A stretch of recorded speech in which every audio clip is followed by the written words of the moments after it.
40-year-old man texts me while I'm at high school. Holds his hand and cuddle while watching a movie. He would make sure he put his hand on the bottom of my hand. He would randomly touch me during shifts. Kisses me without consent.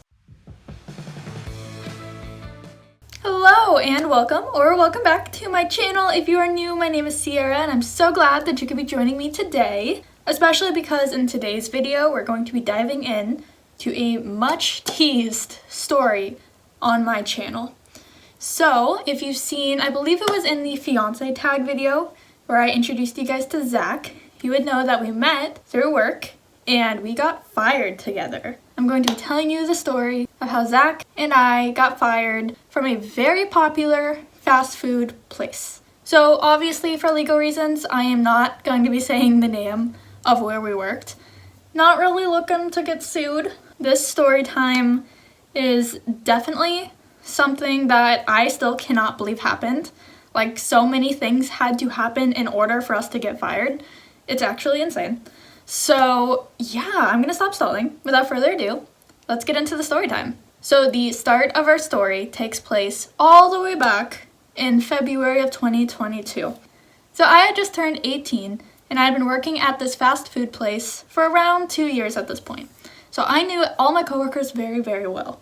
And at this point in my career at this fast food place, they were training me to become a shift manager. So that required all of the shift managers to have my phone number. So at the store, there's the supervisor who is in charge of everybody at multiple different stores. There is the general manager who is our head manager at our specific store. There's the assistant manager who is their next down manager. And then there's the shift managers who are in charge of the individual shifts. So I was being trained to become a shift manager. So as I said, I had just turned 18. I had just become a legal adult. And our assistant manager, who is like a 40-year-old man, texts me while I'm at high school. And he starts up a conversation.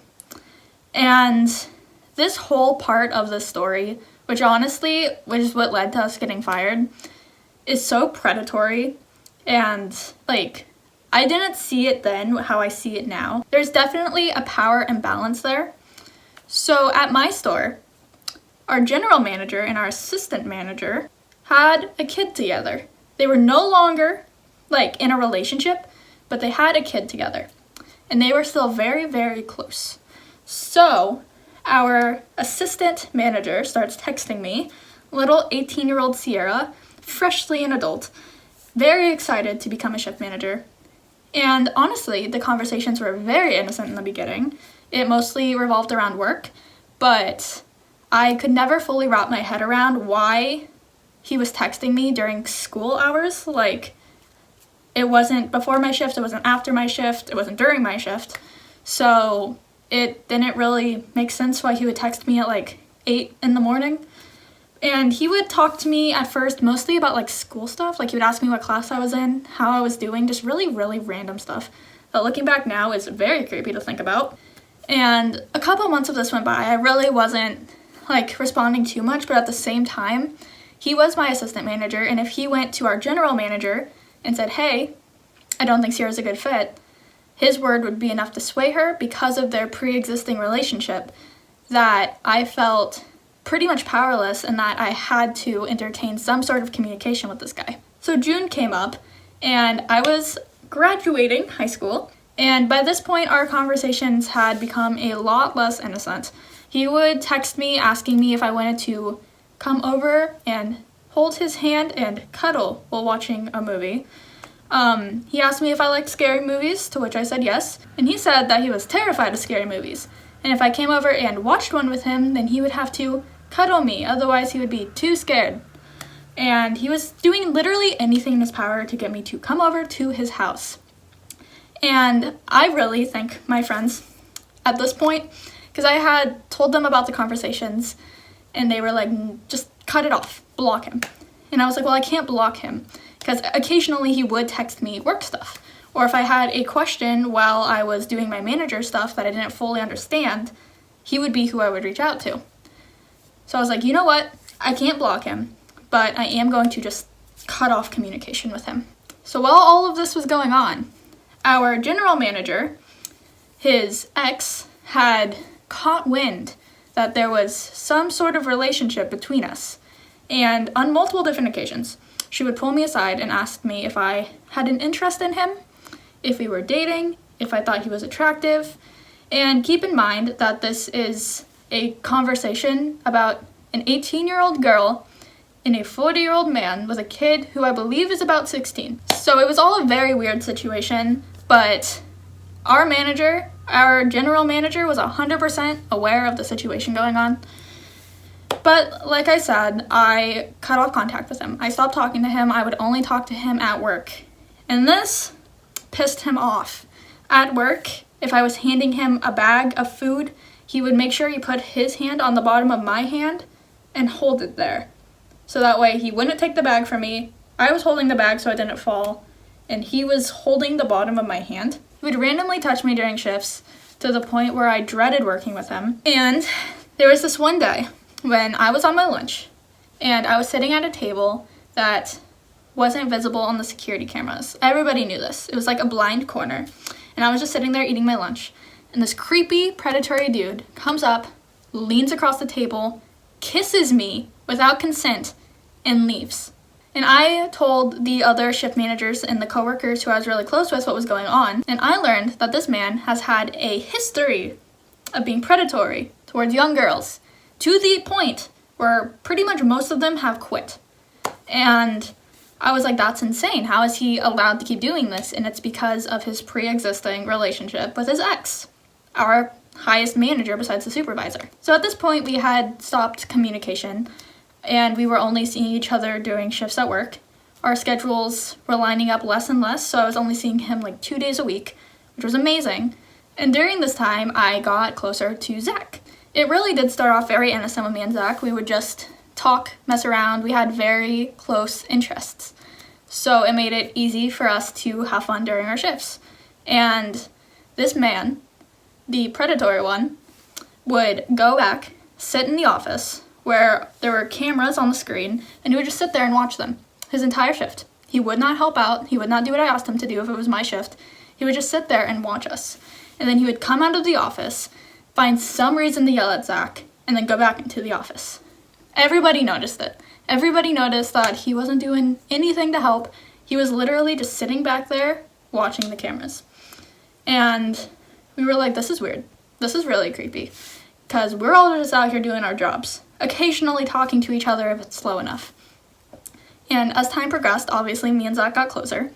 And we would go under the play place at our work when it was dead. So we weren't going back there if it was like super busy, if there were a bunch of people. I was a closer, so I was there until midnight, 1 a.m. And our store closed at midnight. And Zach, his shifts ended at midnight, so I would stay there after him. But from like 11 to 12, we rarely got anybody in our drive-thru. So we would go under there, we would clean, because that place was always so disgusting because of all the kids and their grimy little ketchup-y fingers. But we would go under there and we would just talk. Literally, I'm gonna put this out there. I swear, on my life, on Zach's life, on everybody's life, nothing happened under there besides us just talking. And it was just normal conversation. You know, there were seats under there, we would just go down there and just chill for a little bit. And this would ultimately contribute to us getting fired, which was our bad. No, we probably shouldn't have been going under there. But at the same time, nothing bad happened under there. Keeping in mind that this manager can tap into the cameras from his home. He can watch us from his bedroom, if you catch my drift. Which is just creepy and disgusting to think about. But this man had told my supervisor that me and Zach had been caught having illicit relations underneath the play place. There was no proof of this. Nobody had witnessed that because obviously it never happened. There was nothing on the cameras that could have even remotely corroborated the story because we were always like a good distance apart from each other. Literally nothing happened. However, he had come up with this whole tale of how he had witnessed us having illicit relations under the play place. And our supervisor bought it, bait, hook, and sinker. She literally didn't ask us a single question. Me and him are just hanging out in the parking lot waiting for our shift to start. and he asks me to be his girlfriend, and obviously I said yes.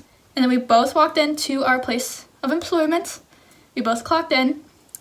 They put me at the back register, so the one that you use to cash people out, and they took him out to the lobby where they proceeded to fire him.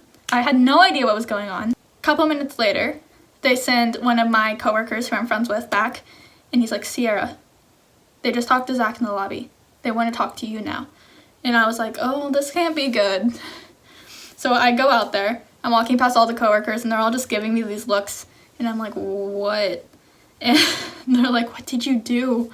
And I'm like, I don't know, nothing. So I go out there, I sit down, and our supervisor and the creepy predatory dude are both sitting at a table. And the supervisor slides a paper across to me, and she's like, we know you had illicit relations under the play place. You are terminated immediately. Sign this paper, take your last check, and go. Literally, they did not ask a single question. They did not ask for my story. They did not ask anything. And looking back, I definitely should have asked for their proof. And I definitely should have added the freaking predatory guy right then and there. I didn't. And I will live with that regret for the rest of my life. So, yeah, we both got fired. I went out after that into the parking lot. Zach was waiting for me. And we just spent the whole night hanging out together. Like, it was honestly a really good night.